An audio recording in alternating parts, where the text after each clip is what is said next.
আজকের রেসিপিটা খুব কম সময়ে এবং খুব সহজেই বানানো যাবে।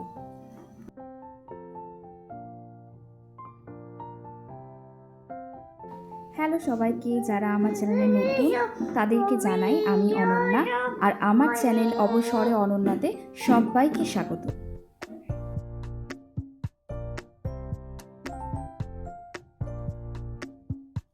আজকের মেনুতে আছে বাচ্চাদের জন্য স্ট্রবেরি জ্যাম, যা আপনি আপনার 1 বছর থেকে যে কোনো বয়সী বাচ্চাদেরকে দিতে পারবেন।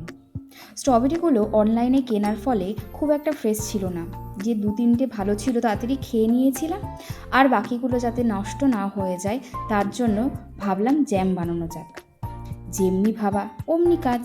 স্ট্রবেরিগুলোকে দেখতে পরিষ্কার লাগলেও এতে প্রচুর পরিমাণে নোংরা থাকে, যা শুধু জল দিয়ে ধুয়ে নিলে কিন্তু পরিষ্কার হয় না। তাই একটা পাত্রে জল নিয়ে তাতে বেকিং সোডা এবং ভিনিগার দিয়ে ভালো মতো করে সেগুলো সোক করে রাখুন।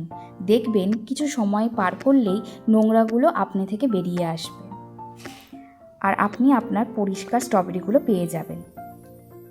এই দেখুন, আমি আমার পরিষ্কার স্ট্রবেরি কিন্তু একদম পেয়ে গেছি। উপকরণের মধ্যে আমি 3টে জিনিসই এখানে কাজে লাগবে। এক হচ্ছে স্ট্রবেরি, দ্বিতীয় হচ্ছে গুড়, আর 3 নাম্বার সাদা তিল। স্ট্রবেরিটা হলো সাইট্রাস ফল।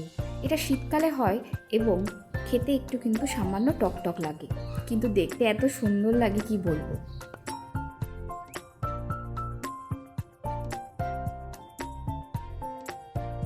এবার একটা প্যানকে ভালো মতো করে হিট করে নিন এবং তার মধ্যে উইদাউট অয়েল দিয়েই আমি তার মধ্যে স্ট্রবেরি দিয়ে দিয়েছি।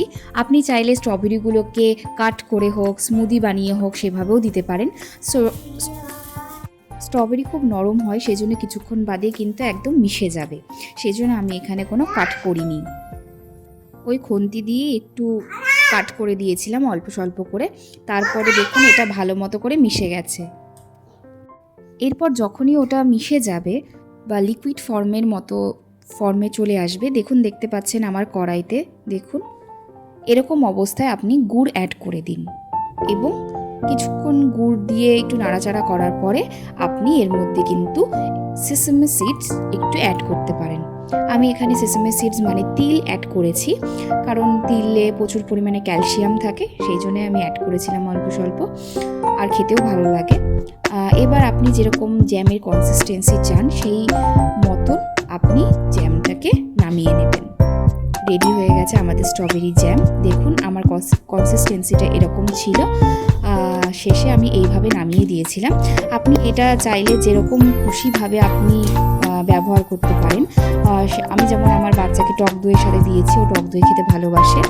আপনি কিন্তু চাইলে ব্রেডের সাথে হোক বা খাবারের সাথে মাঝে মাঝে মুখে দিতে পারেন যদি ছোট বাচ্চা হয়, বা বিভিন্ন রকম কোনো কাবাব বানালেন তার পাশে আপনি দিতে পারেন। যা খুশির সাথে আপনি কিন্তু সার্ভ করতে পারবেন।